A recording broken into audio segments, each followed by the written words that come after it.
Hello po mga mamamayang, magandang hapon po sa inyong lahat. Ngayong hapong ito ay magluluto po ako ng spam with pechay. At ito na po ang ating mga ingredients. Unang-una, spam. Tapos pechay. Kamatis. Bawang. Sibuyas. Tomato sauce. Asin, at saka mantika para sa ating paggigisa. Pero unang-una pong gagawin ko ay ipiprito ko po muna itong spam. Ngayon po ay ipiprito na natin tong ating spam.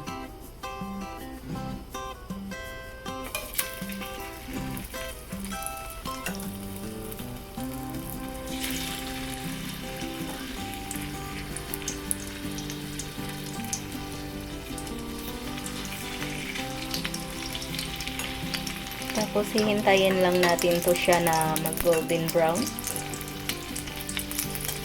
Tapos hihiwain ko po siya ng maliliit mamaya.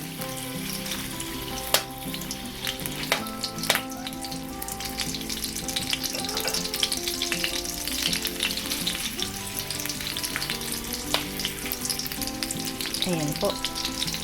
So ngayon ay maghihintay lang po tayo ng mga 5 minutes para maluto itong ating spam or mag golden brown, kasi luto naman talaga ito.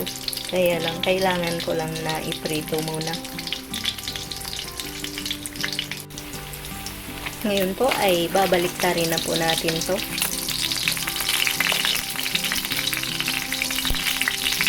Pero medyo kulang pa po ang pagka golden brown niya. So mamaya ay uulitin ko pa ito.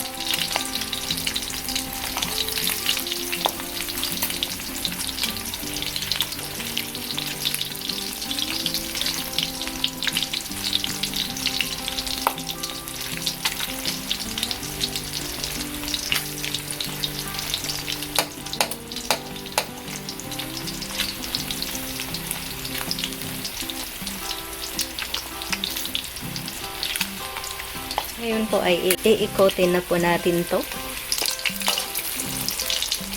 Ayan. Medyo lumubo po siya. Pero okay lang.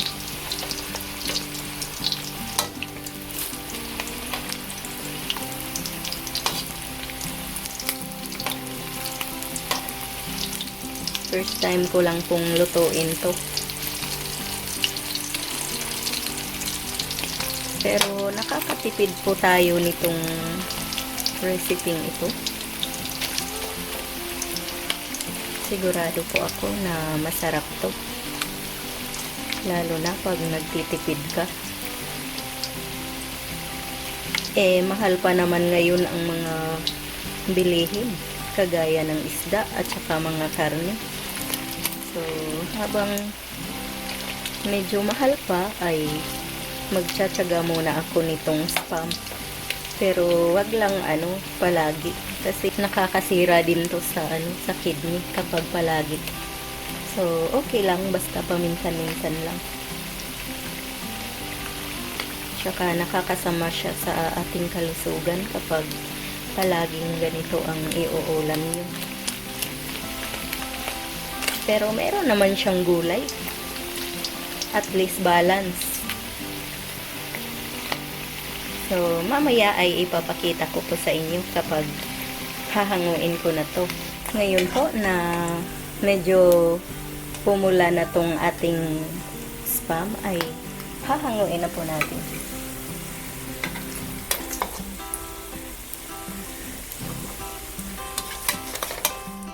Ngayon po ay uumpisahan na nating gisahin itong ating bawang.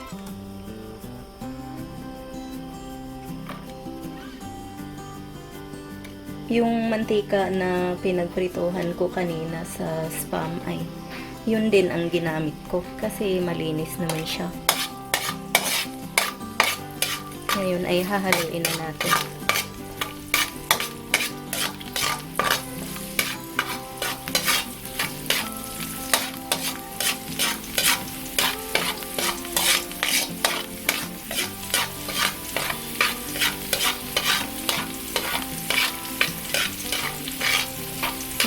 na po natin na mag light brown yung ating bawang.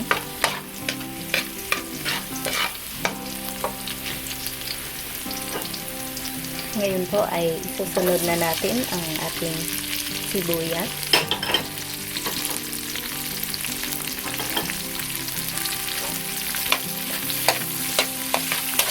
Tapos haluin na naman po natin.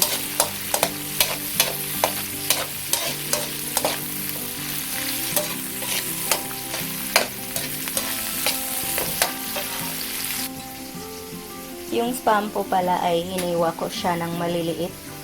Ganyan po na pagkahiwa. Ngayon po ay isusunod na natin ang ating kamatis. Hahaluin na naman po natin.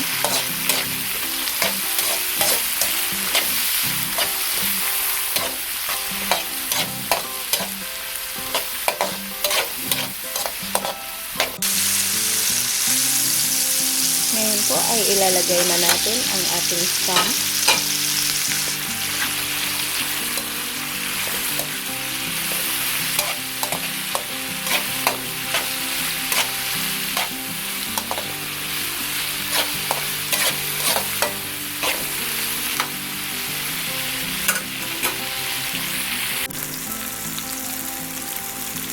Ngayon po ay ilalagay na natin ang ating tomato sauce.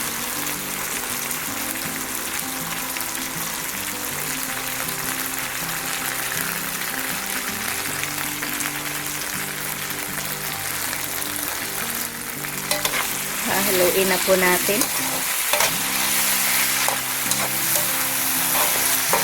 Hihinaan po muna natin yung apoy para hindi po siya masunog.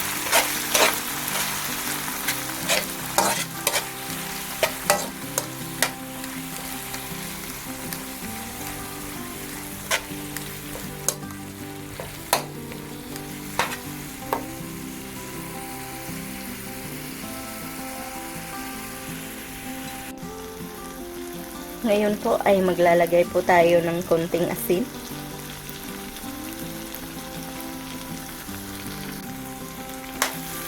Tapos hahaluin po natin.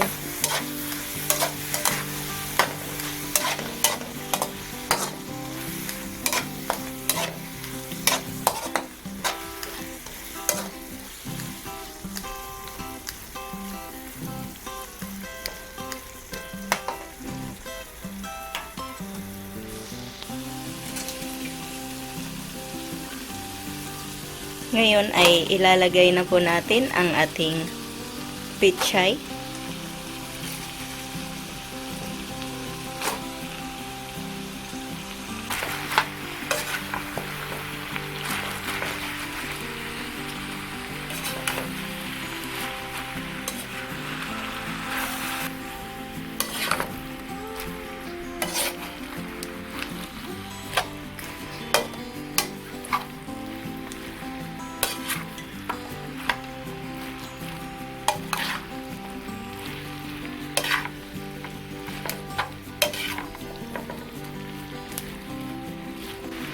Haluin lang ng haluin hanggang sa maluto yung ating gulay.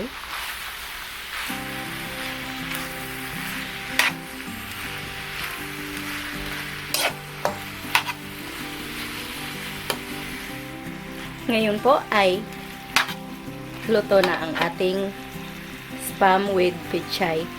Ito turn off na po natin at hahanguin na natin. Ito na po mga mamamayang ang ating spam with pechay. Sana po ay subukan nyo ang reseping ito. Sana ay mag-like, mag-subscribe at mag-share po kayo. Maraming salamat po sa inyong panunood. Ito po ang inyong Ate Mayang na nagsasabing, mabuhay!